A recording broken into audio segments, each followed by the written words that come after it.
యేసుక్రీస్తు నామంలో బెతస్తా విడుదల పరిచర్య తరపున మీ అందరికీ ప్రేమపూర్వకమైన వందనాలు తెలియజేస్తున్నాను. ఇది నా వాక్య ధ్యానము.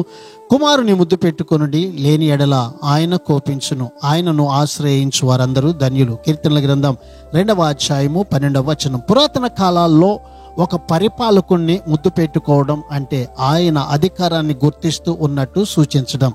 అంతేగాక ఆరాధించాలని ప్రజలు అనుకున్న వాటికి గౌరవ మర్యాదలను సమర్పిస్తున్నట్టు సూచన.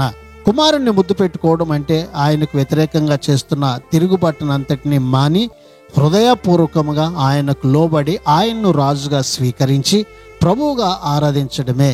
ఇలా చేయని వారిపై ప్రమాదం పొంచి ఉంది. ఆయన కోపం అంతింత కాదు. అయితే పశ్చాత్తాపంతో ఆయన వైపు తిరిగిన వారి పట్ల ఆయన కృప మరింత గొప్పది. ఆశ్రయించు అని అనువదించిన హిబ్రూ పదానికి నమ్మడం అని కూడా అర్థం వర్తిస్తుంది గనక ఈ భాషాంతరంలో ఈ పదాన్ని అలా తర్జుమా చేయడం యుక్తం.